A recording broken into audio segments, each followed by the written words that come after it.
जय श्री कृष्ण। जय माता जी की। तो आज गरुड़ पुराण का 13वां अध्याय, जी हाँ, गरुड़ पुराण त्रयोदशो अध्याय में आपको श्रवण करवाऊंगा। तो बंधुओं, आप हमारा 16वां अध्याय अवश्य सुनिएगा, क्योंकि 16वें अध्याय के अंदर कुछ खास है आपके लिए। जी हाँ, 16वां अध्याय आप जरूर श्रवण कीजिएगा, ताकि आपको पहले के जो भी पुराण में जितने भी अध्याय हैं, उस पुराण के, गरुड़ पुराण के जितने भी पुराने अध्याय हैं, 1 से लगाकर 15 तक के अध्याय, तो उसमें यदि आपने कुछ कारणवश नहीं सुन पाए तो आप 16वां अध्याय जरूर सुनिएगा, ताकि आपको उसका पूरा बेनिफिट, ताकि आपको पूरा पुण्य उसका आपको मार्जन हो, पूरा पुण्य आपको प्राप्त हो। तो चलिए अब हम गरुड़ पुराण का 13वां अध्याय आपको श्रवण करवाता हूँ। बोलिए गजानन गणपति महाराज की जय, गोपाल कृष्ण भगवान की जय, गरुड़ पुराण भगवान की जय। अथ त्रयोदशो अध्यायः प्रारंभ। श्री गरुड़वाच सपिंडनं विधि ब्रूहि सुतकस्य च निर्णयम् संज्ञापदानं सामग्रे तैषां महन्ते प्रभो। भगवानुवाच शृणुताक्षर प्रवक्ष्यामि सापिण्डदाखिलां क्रियां प्रेतनामं परित्यज्यं पितृगणेतं विषेतः। गरुड़ जी कहते हैं कि सब पिंडन विधि, सुतक, निर्णय और संज्ञापद दान सामग्री आदि बताइए। अब ये संज्ञापद दान भी उसमें दान होता है गरुड़ पुराण के अंदर। जो गरुड़ पुराण कथावाचक रहते हैं उनको दान करने होते हैं। भगवान बोले कि जिस सब पिंडन आदि को क्रिया को करने से मृतक प्रेत नाम त्याग करते हुए पितरों के अंदर प्रविष्ट होता है, जिन्हें पिता, पितामह, प्रपितामह के नाम से अथवा वसुरुद्र आदित्य के नाम से सपिंड नहीं मिले, उनको पुत्रों द्वारा किए अन्य दान भी प्राप्त नहीं होते हैं। सपिंडन न करने से उसका पुत्र कभी शुद्ध नहीं होता और सपिंडी के बिना सुतक नहीं हटता। अतएव सपिंडी सुतक काल में न करना आवश्यक है। सभी वर्णों में जितने जितने सुतक होते हैं, सभी समाज में जितने जितने सुतक होते हैं, वह मैं आपको बताता हूँ। तो यदि ब्राह्मण हो तो 10 दिन, क्षत्रिय हो तो 12 दिन, वैश्य हो तो 15 दिन और शूद्र हो तो 1 महीने में वह शुद्ध होता है ना। प्रेत सुतक में 4 पीढ़ी तक के गोत्री 10 दिन से, 7 पीढ़ी तक के गोत्री 3 रात्रि से, 10 पीढ़ी तक के गोत्री स्नान मात्रे से शुद्ध हो जाते हैं। अब विस्तार से कहते हैं, पिता, पितामह, प्रपितामह, वृद्ध प्रपितामह आदि 4 पीढ़ी तक को 10 रात्रि का, 5वीं पीढ़ी को 6 रात्रि का, 6ठी पीढ़ी को 4 रात्रि का, 7वीं पीढ़ी को 4 दिन का सुतक लगता है, 8वीं पीढ़ी को 1 दिन और 9वीं पीढ़ी को स्नान मात्र का सुतक लगता है। यह क्रम मृतक और जन्म के सुतक के समान कहे गए हैं। विदेश गए व्यक्ति को जिस दिन सुने उस दिन से 10 रात्रि तक सुतक होता है, इसलिए इसका जब भी सुने तब उसका 3 दिन का सुतक कहलाता है। वर्ष व्यतीत होने पर सुनाई पड़े तो 1 दिन का सुतक लगता है। दूसरे सपिंडी के साथ पहले की सपिंडी साथ में हो जाती है। बालकों के मृत्यु के विषय में बता दें कि जिन बच्चों के दांत नहीं निकले, उनकी मृत्यु होने पर स्नान मात्र से ही शुद्धि होती है। चौल कर्म तक 1 रात्रि में शुद्धि होती है और यज्ञोपवीत से पूर्व मृत्यु होने पर 3 रात्रि का सुतक कहलाता है। यज्ञोपवीत के पश्चात 10 रात्रि का सुतक होता है और कर्म आदि के लोप हो जाने के कारण मृत्यु पर वह वागदान के अनंतर कन्या के पिता और पति के घर 3 दिन का सुतक लगता है। कन्या जब तक अविवाहित है तब तक मृत्यु यदि हो जाती है तो उसके पिता को सुतक लगता है। और जब उसकी शादी हो जाती है तो उसकी मृत्यु होने पर उसके मायके वालों को सूतक नहीं लगता है, केवल ससुराल पक्ष में ही सूतक लगता है। अब यदि किसी स्त्री का 6 महीने के मध्य गर्भ विस्तार हो जाए तो जितने दिन का गर्भ हो उतने दिन का सूतक स्त्री को रहता है। अपनी जाति में कहाँ असोच स्त्रियों को होता है, पिता को नहीं होता है। 6 महीने के कलयुग में शास्त्रों का यह निश्चय कर लिया है कि चारों वर्णों को जन्म तथा मृत्यु का सूतक 10 दिन का तो पालना ही चाहिए। ये भगवान ऐसा बता रहे हैं गरुड़ जी को कि चाहे वो मृतक हो, चाहे वो जन्म हुआ हो, और सभी वर्णों में कम से कम 10 दिन का सूतक तो पालना ही चाहिए। मृतक सूतक में कुछ विचार करने योग्य भी बातें हैं। तो जैसे गरुड़ पुराण में बताया गया है कि हे गरुड़ जी, सूतक में क्या नहीं होता है? दान नहीं होता है, जप नहीं होता है, हवन नहीं होता है, पूजन नहीं होता है, विवाह नहीं होता है, व्रत नहीं होता है, भगवान का देव पूजन नहीं होता है। ये यदि करते हैं तो उनके जो सत्कर्म हैं वो नष्ट हो जाएंगे, इसलिए यह कार्य न करें। सूतक में यह सब निषिद्ध है। विवाह, उत्सव, यज्ञ आदि के आरंभ होने पर अगर मृत्यु हो जाए तो पहले तैयार हुआ भोजन अशुद्ध नहीं किंतु पीछे का अशुद्ध होता है, ऐसा मनु का वाक्य है।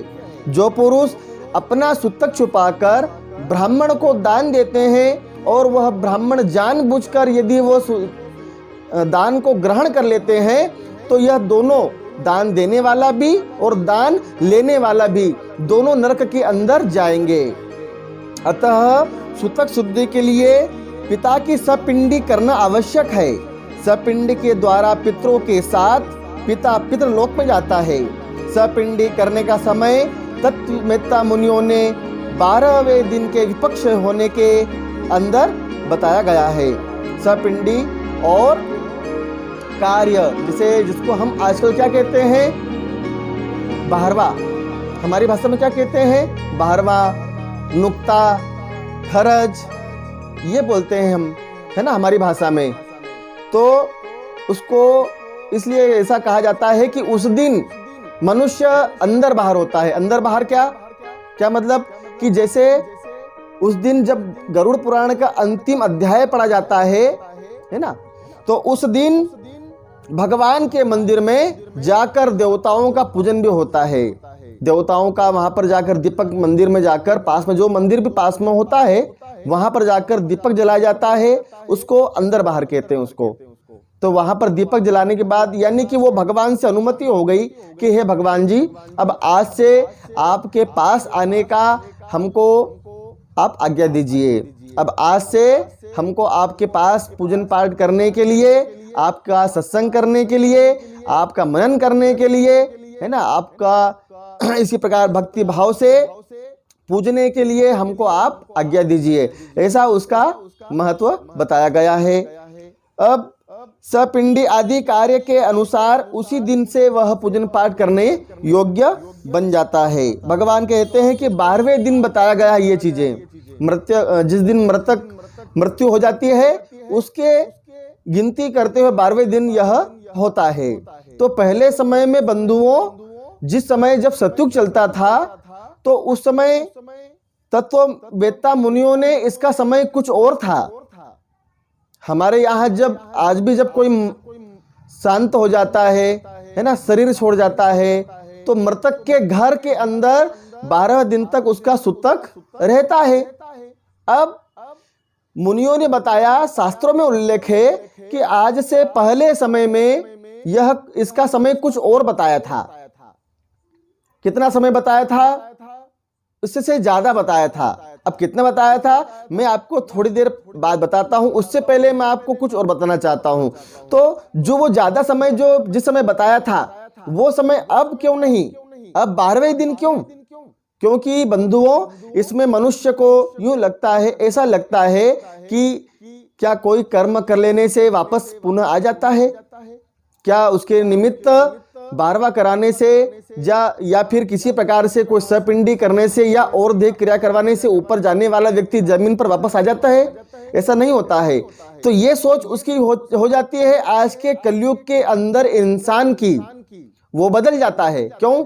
क्योंकि 12 दिन तक तो उसे घर लोग आते हैं, जाते हैं, बैठते हैं, तो तवा गर्म रहता है, इसलिए 12वें दिन वो कर्म कर लेता है। परंतु यदि उसको कह दे कि नहीं, ये तो आज से 10 साल बाद कर्म करना, 5 साल बाद कर्म करना, 15 साल बाद कर्म करना, सपिंडी का और देह क्रियाएं और ये उसका सूतक, निर्णय, संज्ञा, पददान आदि, तो क्या करेगा? वो नहीं करेगा ना। आपका जवाब भी नहीं होगा ना, क्योंकि भूल जाएगा। नहीं भूला तो याद रहा। तो कंजूस व्यक्ति, अगर लालची व्यक्ति है, जो इस चीज के अंदर विश्वास नहीं करता है, वो ये कर्म नहीं करेगा, क्योंकि उसकी सोच क्या है दिमाग से कि वो ऊपर जाने वाला व्यक्ति अब नीचे आने से रहा, इसलिए फालतू खर्च करने से कोई मतलब नहीं है, इसलिए वो कर्म नहीं करेगा। अपितु अब मैं आपको ये बताने जा रहा हूं कि मैंने जो अभी आप थोड़ी देर पहले आपसे मैंने जो कहा था कि कितने समय तक का समय दिया था मुनियों ने उस समय, तो सतयुग जब चल रहा था बंधुओं, जिस समय सतयुग चल रहा था, तो उस समय यहां पर सुख था, देवताओं का समय चल रहा था, देवता लोग धरती पर रहते थे पहले। तो उस समय जब मृतक, जब कोई व्यक्ति या कोई मनुष्य जब कोई शरीर छोड़ देता था, जब वह मृत्यु को प्राप्त होता था ना, तो उसका सपिंडी और बाहरवा, उसका जिसको हम कह सकते हैं आज की भाषा में नुक्ता, खरज, तो ये जो विधियां होती थी, ये अनेकों साल, यानी कि मैं यदि आपको संख्या में बता दूं तो 1,00,000 वर्ष, 1,00,000 वर्ष के बाद ये क्रियाएं होती थी उस समय। अब आप आश्चर्य कर रहे होंगे, है ना, कि 1,00,000 साल, 1,00,000 वर्ष, इतना समय तो कौन जीता था? तो मैं आपको बता देना चाहता हूं कि पहले सतयुग के अंदर इतनी आयु थी, 1,00,000 साल। उस समय इतनी आयु थी मनुष्यों की, ऋषि मुनियों की, क्योंकि सतयुग था। पाप का कोई नाम और कोई किसी प्रकार से कोई फोटो नहीं था, कोई चित्र नहीं था उसका, कहीं से कहीं तक दुख नहीं था धरती पर उस समय। सतयुग के अंदर की बात बता रहा आपको मैं, सतयुग में ऐसा होता था। जी हाँ, 1,00,000 वर्ष तक लोग जीते थे उस समय, और मर जाने के पश्चात उसके घर वाले 1,00,000 साल के बाद में क्रियाएं करते थे उसकी, सपिंडी की। जी हाँ, सुतक आदि, निर्णय, संज्ञा, पददान आदि और देह क्रियाएं, ये 1,00,000 साल के बाद होती थी उस समय। तो बंधुओं, फिर क्या हुआ कि हजारों साल हो गए, समय बीतता गया, लाखों साल हो गए, समय बीतता गया, और उसके बाद में देखिए सतयुग में स्वर्ण की यहां पर नगरी थी, सोने का राज्य था, सोने की दुनिया थी। जब फिर समय आया, समय बदला, हजारों साल हुए, लाखों साल हो गए, उसके बाद में फिर समय परिवर्तन हुआ और आ गया फिर त्रेता युग। तो त्रेता युग के अंदर जब समय परिवर्तन हुआ तो वहां पर चांदी की दुनिया हो गई। तो भगवान जी ने क्या सोचा, श्री हरि जी ने, कि यदि मनुष्य 1,00,000 साल तक यदि जिएगा यहां पर तो क्या होगा? इतना समय तो, क्योंकि थोड़ा सा पाप का नाम आ गया था उस समय, त्रेता युग के अंदर थोड़ा सा पाप बढ़ गया था वहां पर, इसलिए भगवान जी ने सोचा, श्री हरि ने, कि इतने साल वर्ष तक इन लोगों को जीवन नहीं देना है। इसलिए भगवान जी ने क्या किया बंधुओं, कि उस 1,00,000 साल में जितने जीरो होते हैं उसमें से एक जीरो, एक शून्य भगवान ने हटा दिया, मिटा दिया भगवान ने त्रेता युग के अंदर। तो क्या हुआ? उतने समय तक की आयु हो गई उन लोगों की, मनुष्यों की। तो 1,00,000 वर्ष में जितने जीरो लगते हैं, जितने शून्य लगते हैं, उसमें से यदि एक शून्य गया तो कितने बचेंगे? आप बताइए। 10,000। 10,000 वर्ष की आयु थी उस समय त्रेता युग के अंदर, और चांदी की दुनिया थी पूरी। पाप का थोड़ा सा नाम हो गया था। तो 10,000 साल के बाद में सपिंडी क्रियाएं होती थी उस समय। मृतक जब कोई व्यक्ति, मनुष्य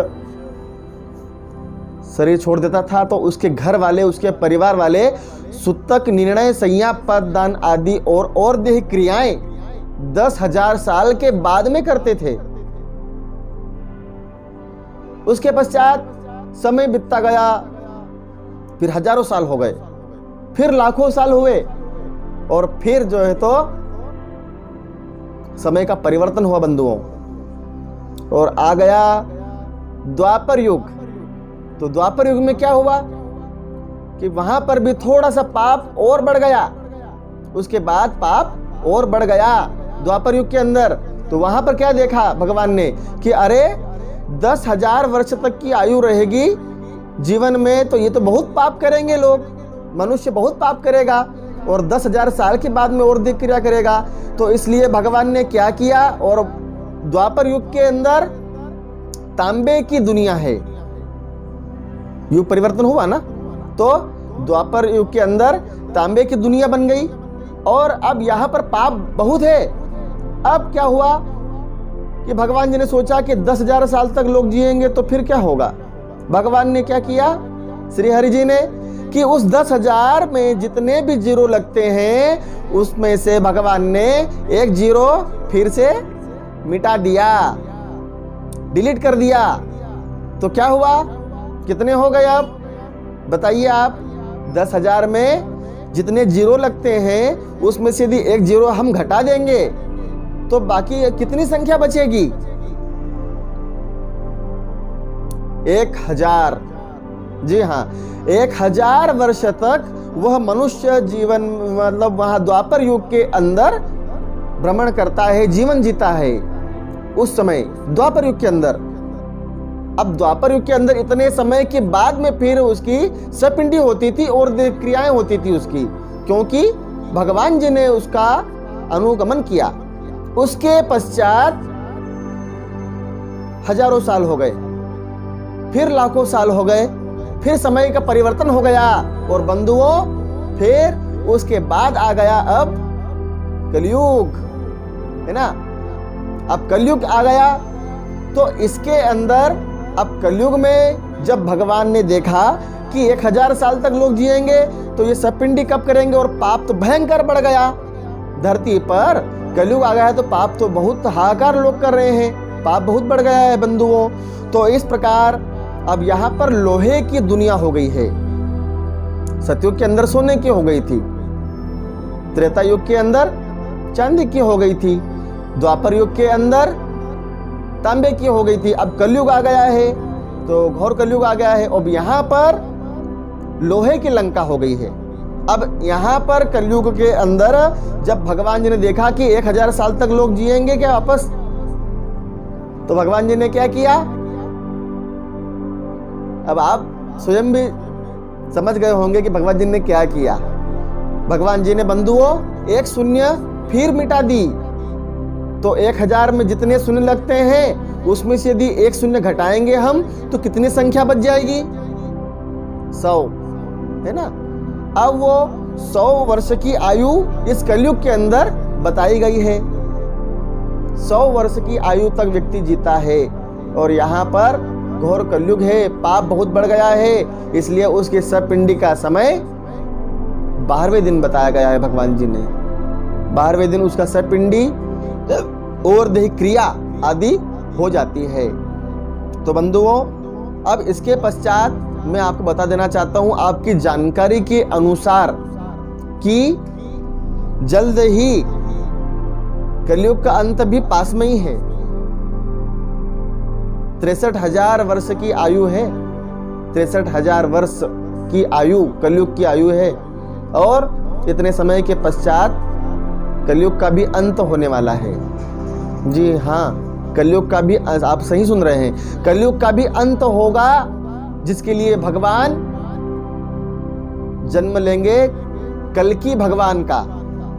जी हाँ, कल्कि भगवान का अवतरण जन्म यहाँ पर धरती पर लेंगे, और इस कलयुग के अंदर जितने भी पापी हैं उन सब का भगवान कल्कि बनकर विनाश करेंगे, और पुनः फिर यहाँ पर सतयुग का युग होगा, फिर सुख होगा, फिर शांति।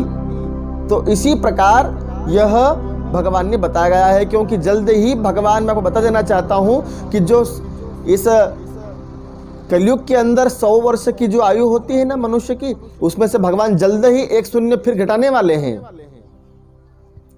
1 शून्य फिर घटाने वाले हैं। तो कितनी आयु हो जाएगी फिर मनुष्य की? 10। जी हाँ, आपने सही अनुमान लगाया है। 10 वर्ष की आयु मनुष्य की हो जाएगी बंधुओं। 4-5 साल के अंदर उसका विवाह हो जाएगा, 6-7 साल में बूढ़ा हो जाएगा, 8-10 साल में जरा अवस्था में बीमारी को प्राप्त होकर वह भगवान वैकुंठ लोक को चला जाएगा। 10 साल की आयु हो जाएगी उसकी। ये पुराण के अंदर है। हाँ, मैं आपको प्रमाण दे सकता हूँ, भविष्य पुराण में है ऐसा। तो यह समय आएगा उस समय, लेकिन यह देखने के लिए हम नहीं रहेंगे, क्योंकि समय अभी और कलयुग का बाकी है, थोड़ा सा भी और। लेकिन कितना समय है आप खुद देख सकते हो। वैसे तो अनुमान लगा ही सकते हैं। जगह जगह मृत्युआं हो रही है, जगह जगह कांड हो रहे हैं, जगह जगह समस्या आ रही है, जगह जगह बीमारियां आ रही है। क से कलयुग है ना, क से कल की भगवान का अवतरण, क से कोरोना।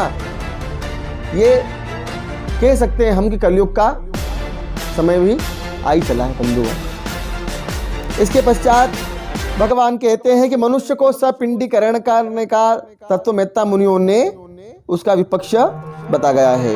अब भगवान कहते हैं इसी प्रकार पितामही की जित अवस्था में माता के सपिंडी श्राद्ध कर लेना आवश्यक होता है। श्वेत वस्त्र पहनकर संज्ञापद आदि सामग्री दान करना चाहिए। देखिए, संज्ञादान आदि करना चाहिए।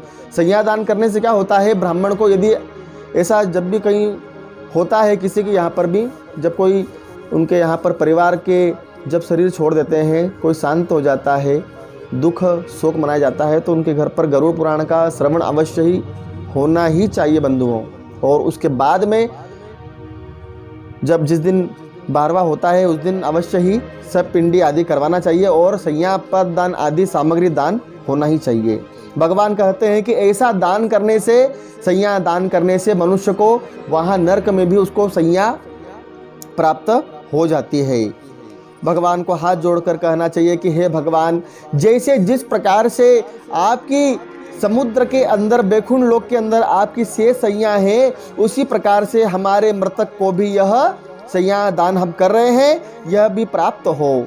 ऐसा दान अवश्य ही होना चाहिए। और पददान की सामग्री, अब हम आपको पददान की सामग्री बताएंगे, तो सुनिएगा। छाता, कमंडल है ना, उसके पश्चात पंचपात्र, दीपक, तुलसी, गीता जी, उसके पश्चात एक लकड़ी का पटिया। ये जो वस्तु मैंने बताई है, यह ताम्र पात्र, गौमुख, यह पददान की सामग्री मैंने आपको बताई है। जो पुरुष मृतक पुरुष के निमित्त ये सब कुछ दान करता है तो वह उसको अवश्य ही फल प्राप्त हो जाता है। तो बंधुओं, जब किसी व्यक्ति के लिए, मृतक के लिए छाता दान करते हैं तो उनके ऊपर वहाँ पर अंगार नहीं बरसते हैं। जब किसी व्यक्ति के लिए जब चप्पल दान करते हैं, चरण पादुका दान करते हैं, तो उसको बर्फ पर नहीं चलाते हैं। जब किसी व्यक्ति के लिए वस्त्र दान करते हैं तो उसको वहाँ पर शीतल के अंदर जब वो रास्ता पार करता है, क्योंकि सीताढ़ नाम का एक गांव आता है बंधुओं, उस गांव के अंदर इतना ठंड पड़ता है, इतना जाड़ा पड़ता है, इतना शीत वहाँ पर मौसम रहता है कि व्यक्ति वहाँ पर बर्फ ही बन जाता है। तो उसको उस समय वहाँ पर वस्त्र आदि मिल जाते हैं, यमदूत लोग उसको वस्त्र दे देते हैं। यदि घर वाले ब्राह्मण को वस्त्र दान करते हैं तब भगवान कहते हैं कि हे गरुड़ जी, यदि कंदील दान कर दिया जाए रोशनी के लिए तो अवश्य ही उसको रोशनी का प्रकाश उसको प्राप्त हो जाता है। वह अंधेरे के अंदर, बहुत ऐसा समय भी आता है कि गुफाओं के अंदर उसे प्रवेश करना पड़ता है, तो उस समय वहाँ पर गुफाओं के अंदर बहुत ही अंधेरा रहता है,